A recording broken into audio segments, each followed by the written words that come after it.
Good evening, everyone. Ian Patrick here, and we are just about making it out of the winter time finally, which I'm very happy about because I sort of struggle in the winter time. I survive off of sunshine and blue skies. Well, it is election year, and tonight I sort of have a relevant picture for us to watch and review. Tonight's picture is from 1947. It is The Farmer's Daughter, and it was directed by H.C. Potter. It was a Selznick production. However, it was sold off to RKO Pictures. And here you can see I watched it on glorious VHS. You can see the picture on the back. And it was actually a very good quality tape. This movie, it stars Loretta Young. She basically plays Katie, who is the farmer's daughter.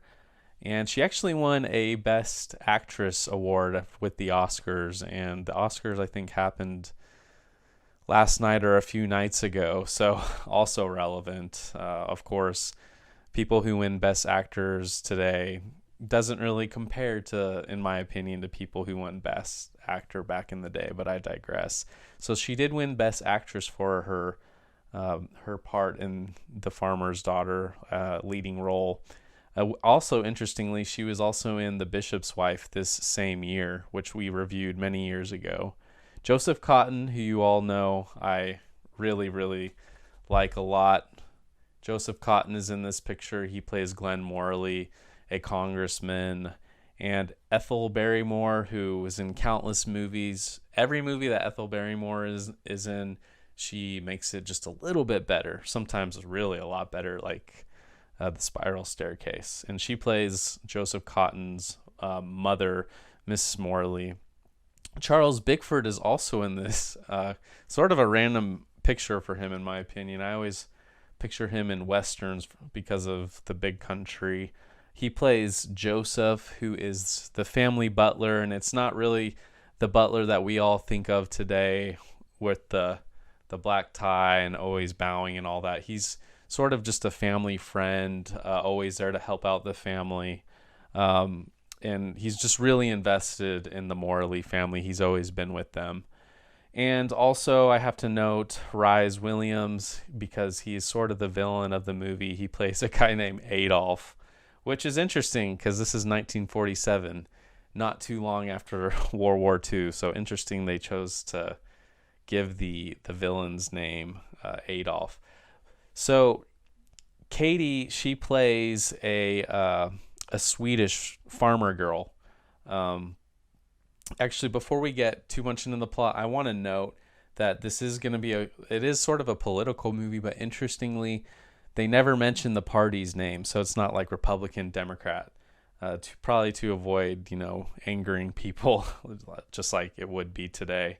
And they don't mention the state of where this movie takes place or where the election takes place. A lot of people seem to think it's Minnesota. I don't know, but it does. They don't mention the exact state. So I went into this movie totally blind, completely blind. I saw, okay, Selznick. We've seen lots of Selznick. I love Selznick, most of Selznick's movies, and I saw, okay, Joseph Cotten, love him. So this is probably going to be good, and I was really excited for it. I had no idea it was going to be about politics, but like I said earlier, it's perfect for this year since it's election year. It's perfect for this year. However, I wasn't really too excited once the movie continued, and I'll get to that. So starting out with the plot, Katie, she plays, like I said, a Swedish farmer's daughter, and she lives on a farm with her family. It's all boys. She's got like 3 big tough brothers, and she decides, okay, I'm gonna move to the big city and I'm gonna become a nurse. And she has, I think it was somewhere around $100 in cash. She's take her whole life savings, and she's gonna go to the big city and learn how to become a nurse in nursing school. Now on the way, Adolf drives up, and she's a little bit gullible. because he offers to give her a ride to the city rather than her waste money on taking the bus. And so she believes him and she goes with him, and then along the way they make a stop, and he's basically just trying to get into her pants. And along the way they make a stop, and he pretends like the car breaks down. She's smart and she knows that the car hasn't broken down. She turns it back on, but he ends up sort of crashing into something to where basically she has to cover the crash expense, the repairs of his car, and everything. So her whole life saving goes towards this stupid little accident, and because she stayed with Adolf there, and she never slept with him, nothing ever happened with him, which is important for later in the movie, which I never would have expected. She eventually does get to the city. She hitchhikes with someone, and Adolf is there, and she demands her money back. And he's a huge jerk and says, "I'm gonna spread the word that you're a skank, you're that kind of woman because you stayed with me in a city at nighttime." So she's furious and walks out on him and accepts, okay, he's not gonna pay me back, so I have to make the money back if I really want to go to nursing school. So she becomes a housemaid in this very wealthy mansion for the Morleys. And it's really cute. In fact, this is probably my favorite part of the whole movie, is when she's figuring out her way into the Morley household. Obviously, she's very beautiful, but she's trying on the old maids outfits, and they're way too big on her. They don't fit her.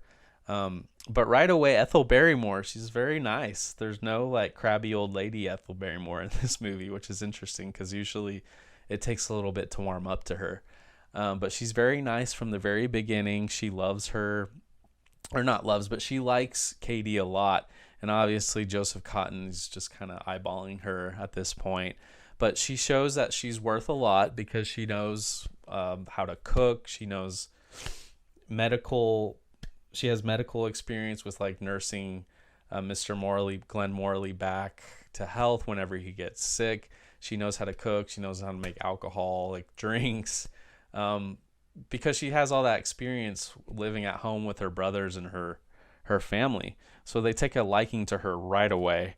And obviously Glenn Morley, he likes her a little more than than he probably should, because she's a maid. But not to look down on maids, but it's kind of interesting because he is a congressman, and I think at the time he was sort of dating another woman. But you can tell that he's definitely falling for her. My favorite part of the entire film, probably the only part of the movie that I'll actually remember in the future, if I ever look back on this movie, is this beautiful ice skating scene. And I think you all will know exactly what I'm talking about, because it's like natural love flirting between Glenn Morley and Katie, and it's a beautiful set. It's very honestly magical. I couldn't even tell if it was if they built this snow ice rink outside on a set, or if it was actually outside. It was a real ice rink because they were really ice skating, and I'm sure they had doubles to do the tricks and all that. Maybe not. But it looked exactly like a Currier and Ives postcard or painting from back in the day. It was something I had never really seen before in an older picture. So just note that scene, them flirting, and this is when you can really finally start to see that love is growing between the two. So while she's working there, he keeps hinting towards, "I don't want you to leave. I don't want you to go to nursing school. Please stay with us." And she also always hints that she knows a little thing or two about politics. She knows, okay, I don't think he should run for Congress. He's not a good guy. Now the movie sort of changes, like the second part changes when they go to a big speech for the the Morleys, they're backing this new person to run for the party. And like I said, they never officially say what party it is, but they have someone new who's running for their party, but she doesn't like him. And during his speech, she stands up and says, "Why are you running?" And then she sort of grills him on his past deeds, bad deeds, and she doesn't like him. The media is hysterical. It's everyone can't believe, who is this beautiful girl asking these tough questions, and maybe he isn't good. So she sort of bombs his election running, and she's this mystery girl. No one knows who she is. And the Morleys are sort of upset, but Ethel Barrymore is always kind of smiling about Katie. And so this is when she's approached by other backers from the other party, who we don't know who the party is. And they basically say, "We want you to run for Congress. We want you. You represent the working class." And I haven't even mentioned this, but I should have mentioned this at the start. Loretta Young, the whole time she's playing her part with a Swedish accent. She's pretty good at it, I have to say, and I'll talk about that when we get to the history of the movie. But her accent is really good. So she is an immigrant, which is sort of important to the story, because she's an immigrant woman who believes in America, and that, you know, it's the land for opportunity, which to this day I agree in that sentiment. So they want her to run, and this is sort of where, for me personally, this is sort of where my interest in the movie started to go downhill, because it's just completely unbelievable that just because she asked a few good questions, "We want you to run for our party," and her fame just blows up, and no one really knows about her past. So it's just totally unbelievable. Also, she sort of butts heads with Glenn Morley just a little bit, and so so she's like running against the Morleys person. But the only sort of other big conflict in this movie, and it's my biggest problem, is that Adolf comes back, and he basically accuses her of being a loose woman, and we don't want this type of woman being in Congress. And so her reputation gets ruined by Adolf. And to me, it was just kind of boring. I'm not going to lie. It really was. There was never really any true conflict between Glenn Morley and Katie. For instance, when that story comes out, Glenn, he has no doubt at all, and he just runs to Katie's side, and he's like, and kisses her and proposes to her. That wouldn't happen in real life. In real life, a guy, I know that's a movie, but a guy would have some doubt, like, hey, there's all these receipts that Adolf says you guys stayed together, and there was never any conflict really between Glenn and Katie. So I thought that their relationship was it was kind of boring to watch. It was this movie also, to me, was very Hallmarky. Now, don't get me wrong, I love Hallmark movies. I love Hallmark movies during Christmas, but it's like everything sort of fell into place way too easily, in my opinion, for Katie. So I know it's probably an unpopular opinion because a lot of people like this movie, but this is where I started to lose interest. Although I will say it was interesting, the part where the Morleys candidate gets exposed by Ethel Barrymore's questioning that he's basically a racist, and also doesn't want immigrants coming into the country, and that he's running for the true Americans. And I think they sort of reference to, he has a group that he's always been a part of, which I think they're referencing the Ku Klux Klan, which is, interesting to see in 1947. And once they learn that, they kick him. They don't want him anymore. They don't want anything to do with him, which I thought that was quite interesting. So, of course, then there's a happy ending. Glenn and Katie, they get married, and she basically wins the Congress position, and everything sort of ends happily ever after. So that was my big thing, is there wasn't really ever any friction in the relationship between Glenn and Katie, even with the allegation from Adolf. So I have to give my rating, and I know it's going to be unpopular probably with people online, but I've seen so many classics that are just, in my opinion, phenomenal.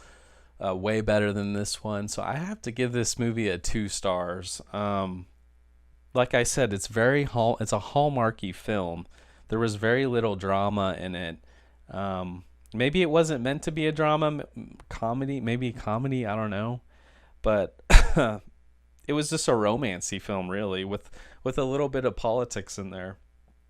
There just wasn't enough conflict in it to really hold my interest for as long as it was. Adolf was the only conflict. At the start of the movie, he was the conflict because he took all our money, and at the end, he was the conflict. And I'm sorry, but that just wasn't interesting to me enough. I know she overcame a lot. I know it's a success story, but again, it's like everything just fell into her lap way too easily.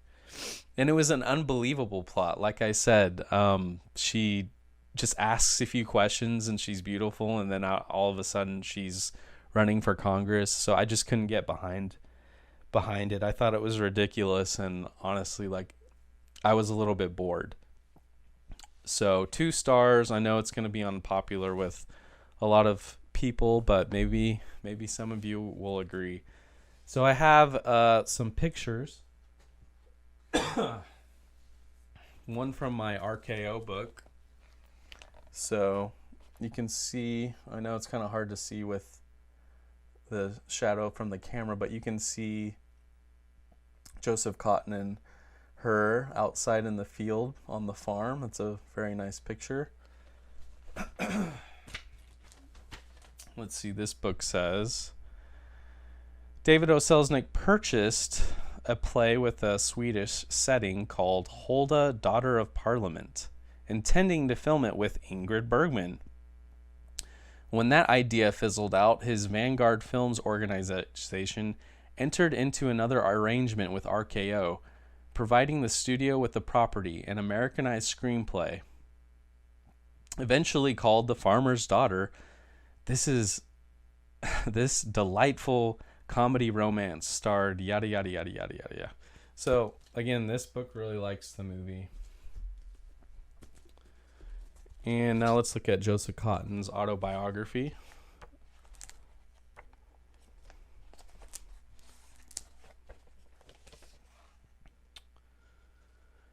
David told me that he had bought a story for Ingrid Bergman. It had been a Finnish play called Hulda for Parliament.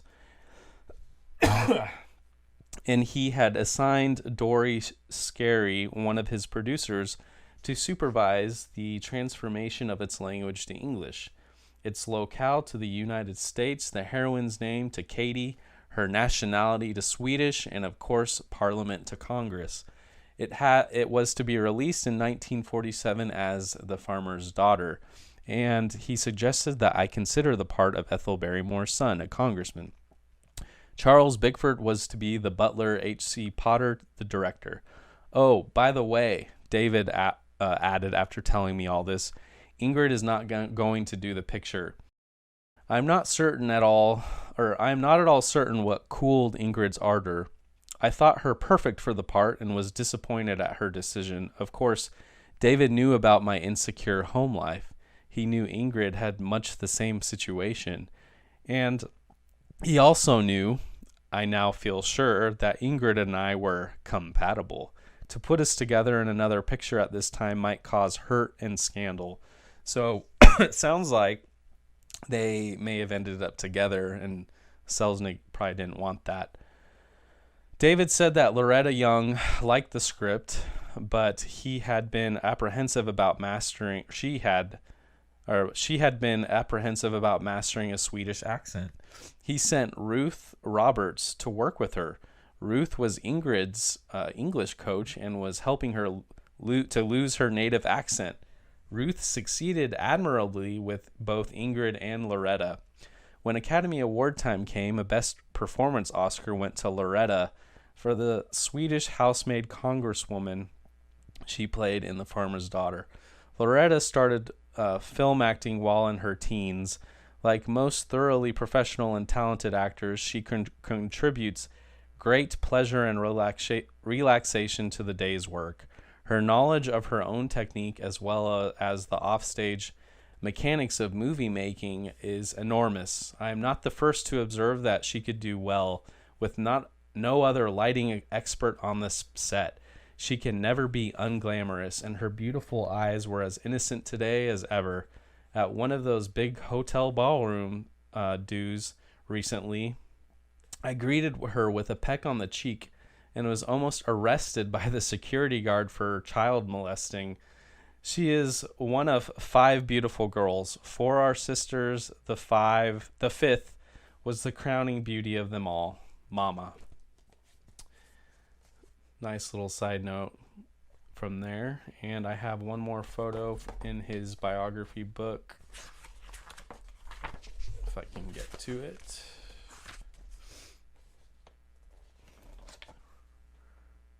Right up in that corner, the upper left. All right, that'll do it for this review. I'm happy to be back doing reviews. St. Patrick's Day is just around the corner. I may get out a sort of a Irish St. Paddy's Day classic review out. I hope you all go easy on me for my review of The Farmer's Daughter, because I do think a lot of people like this movie. It just didn't click with me. Maybe you all will agree with me in this one. I just think there are so much more better. There are so many more pictures that I just think are worth seeing than this one. I probably won't come back to this one to watch it. But thank you all for watching my review, and I will see you all in the next.